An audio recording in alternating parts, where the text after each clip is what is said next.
Hello. So getting ready for the festival, I have put on this peel on charcoal mask. I think I was in a hurry to put on this, so this like really patchy. It glitters, and I hope the results are also nice. See you then. Bye bye. Hello everyone, welcome back to my channel. So today I thought of making a vlog after so long. So let's see some recipe. ये एक गीला नारियल है जिसकी हम आज बर्फ़ी बनाने वाले हैं. जनरली महाराष्ट्रियंस के यहाँ महाराष्ट्र में ये बर्फ़ी बहुत फेमस है और स्पेशली राखी के दिन ये बर्फ़ी ज़रूर बनती है सभी घरों में. इसको हम बोलते हैं ओल्या नारळाची बर्फ़ी. हमने नारियल पानी निकाल दिया है कटोरी में इसके अंदर से, और ये इसका जो ये ऊपर का ब्राउन क्रस्ट है उसको आप पीलर की मदद से या चाकू की मदद से इस तरह से निकाल दें. और ये निकालने के बाद हमारे पास बचती हैं ये पीसेस. तो ये कुछ इस तरह से निकलेंगे. ये ऑल ओवर वाइट हो जाएगा. यहाँ पे हमने 3 नारियल की क्वांटिटी ली है, तो आप अपनी मर्ज़ी से जितना भी कर सकते हैं, आपकी मर्ज़ी है. इसके हम छोटे छोटे पीसेस करके ग्राइंडर में ग्राइंड करके उसको बारीक कर लेंगे और उसको सीधी कढ़ाई में कुछ इस तरह से डाल देंगे. इसमें कुछ भी नहीं यूज़ करना है, कोई घी यूज़ नहीं करना है. सीधा नारियल और चीनी का बर्फ़ी होती है ये, और बहुत ही टेस्टी होती है. आप एक बार ट्राई ज़रूर करें घर पे. अब इसमें हम चीनी डाल रहे हैं. चीनी की क्वांटिटी जनरली इक्वल ली जाती है. जितनी क्वांटिटी का आपके पास नारियल का ग्राइंडेड मटेरियल है उतनी ही चीनी की क्वांटिटी होती है. और इसको बहुत देर तक चलाना है जब तक चीनी पिघल के बिल्कुल चाशनी बन के भी टाइट ना हो जाए और कढ़ाई में ये छूटने लगे. उसके बाद एज़ यूजुअल थाली में कुछ भी ग्रीसिंग करके आपको इस तरह से जमा दें, और फिर बाद में थोड़ी सी ये ड्राई होने के बाद इसको कट कर लें. The best part of this नारियल की बर्फ़ी इज़ इसमें कोई घी यूज़ नहीं किया है और बहुत ही हेल्दी है. और ये सीज़न होता है नारियल का, तो बहुत ही फ्रेश, सॉफ्ट और बहुत डिफरेंट टेस्ट होता है. जनरली जो नारियल की बर्फ़ी ड्राई बुरादे से बनाते हैं उसका टेस्ट और इसके टेस्ट में काफ़ी फ़र्क होता है.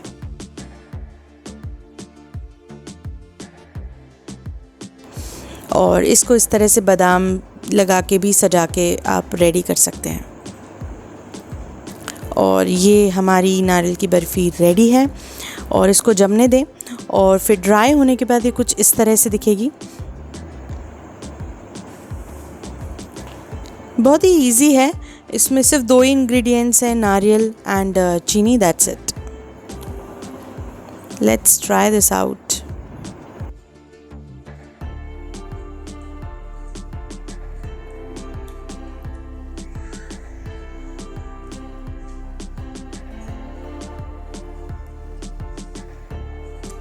Amazing. आप सभी के साथ बहुत दिनों से बातें नहीं की थी. There are so many reasons कि मैं वीडियो नहीं शूट कर पा रही हूँ. एक्चुअली मैं जयपुर से जबलपुर आई हूँ अपनी मम्मा के यहाँ पे, because I was not keeping well for last month. पूरा लास्ट मंथ मेरा बहुत ही बेकार गया. मुझे फ़ीवर आया, फिर पता चला कि टाइफाइड हो चुका है, एंड देन काफ़ी दिन उसमें निकल गए. वीकनेस हुई बॉडी में और तबीयत बिल्कुल ख़राब नहीं थी. एंड मीनवाइल मेरे चेस्ट में पेन होने लगा. So I went for an echo for ECG, but everything was normal, touch wood. But then the doctor said to take out an x-ray of my chest. So we found out that I had a rib fracture. Yes, this is new. And काफ़ी pain होता था मेरे को chest में जब भी मैं Ivan को लिफ्ट करती थी. कभी भी कोई हैवी वेट जनरली इवान को ही लेती थी. बाकी हाउस होल्ड हेल्प है, so I am not doing any work at home. But Ivan को गोदी में लेती थी या काफ़ी देर उसको लेके घूमती थी, तो फिर मेरा चेस्ट पेन होने लगता था. तो ये रिब फ्रैक्चर का कारण यही पता चला कि जो मेरी सिजेरियन सेक्शन हुआ था. अगर आपको मेरी स्टोरी नहीं पता है तो I will just pin down here in the I button. During that when I had like a serious moment, जब मेरी पल्स डाउन हो चुकी थी, तो मुझे CPR दिया था. CPR is when you pump your the patients heart, like ऊपर से जो प्रेशर दे के CPR करते हैं. तो उस दौरान मेरी रिब फ्रैक्चर हो गया था. There are 2 hairline cracks. मेरे को पूरे टाइम बेल्ट लगाने के लिए बोला है, बिकॉज रिब फ्रैक्चर में अगर आपको पता है तो कोई कुछ प्लास्टर नहीं कर सकते, कुछ भी नहीं कर सकते in fact. So the only solution is if you have to tie a belt around your chest, and you don't have to lift heavy things. So that's why I came here to my mom's place rest ke liye. And there are a lot of things which are going on, my health issues. It's been almost 9 months I gave birth, but I don't think so I'm keeping well since then. But still with a positive note and fully motivated, doing something so that I keep myself busy. Also taking care of a baby, you know guys how difficult is that. पूरा 24 घंटे भी कम पड़ते हैं उसके लिए. रात को proper नींद नहीं हो पाती, बेबी काफ़ी बार उठता है रात को. And but still things are okay and managing all that. So yes, यहाँ मम्मा के घर आके काफ़ी रेस्ट है. I don't have to take care of him. My dad is there, as you all saw, he got retired. So I'm taking the best utilization of him, and बहुत help है यहाँ पे. मेरे को बिल्कुल भी burden नहीं है. एंड स्पेशली जब आप अपने घर पे होते हो तो आपको बहुत सारा मैनेज करना होता है. मेड्स को मैनेज करना, घर पे ग्रॉसरी मैनेज करना, and there so many things which you have to do and you can not run away from that. So at least in this case घर पे आके यहाँ पे बहुत रिलैक्सड है मेरे को. Also things are fine at my end, but yes, I'm not keeping well. But yes, with a positive note, I am pushing myself. I've started doing a little bit of exercise and a little bit, very little walk, because अभी भी मेरी body में बहुत ज़्यादा weakness है. मैं बहुत जल्दी थक जाती हूँ. Maybe the COVID effect, the post-COVID effect, and because it was very crucial at that point of time, अभी उतना प्रॉपर बॉडी रिकवर नहीं हुई है. But yes, this was, I just wanted to update you all, and yes, I am here with a new project in my mind, and a lot of DIYs and extreme makeover is coming soon on my channel, and I am in a process of already shooting them. So stay tuned and keep watching my channel. So let's see what's next. I should go, and काफ़ी लंबी बात हो गई. I think Ivan is taking a nap downstairs. मुझे जाना चाहिए, and I will get him ready, I will get myself ready, Delisha ready, and then all of us will celebrate, and I will add the sneak peeks now.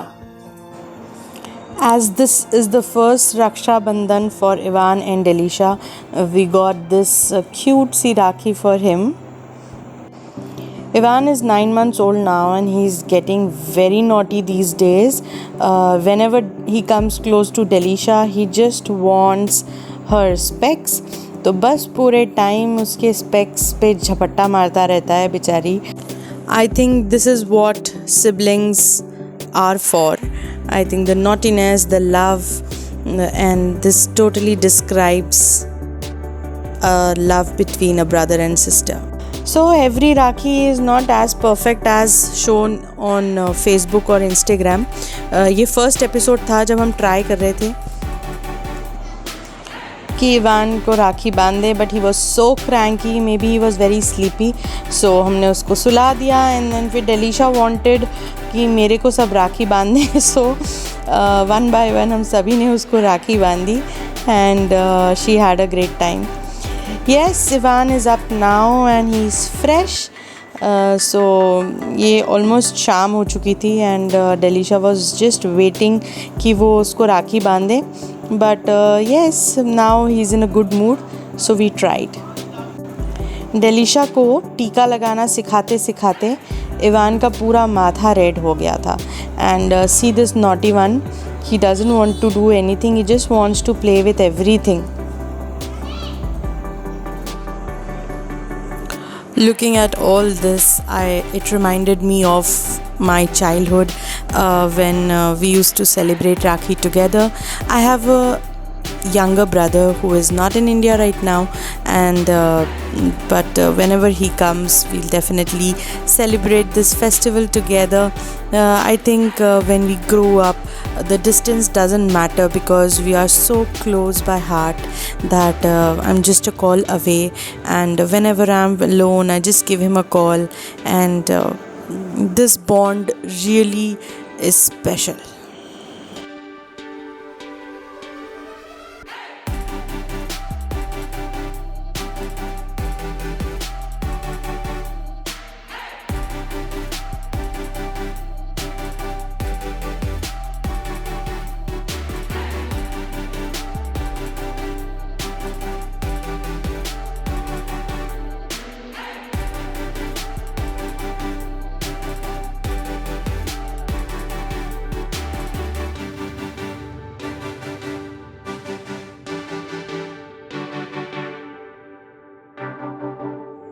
तो बस इसी तरह पूरा दिन निकल गया और अब रात हो चुकी है and I am so tired.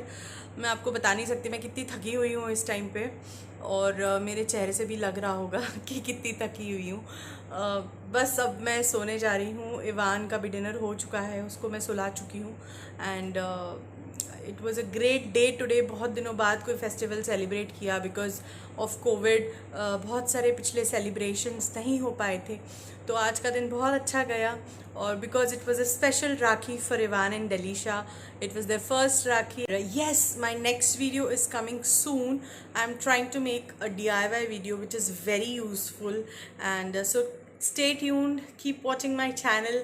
Signing off, Vani. Take care, bye bye. See you soon in my next video.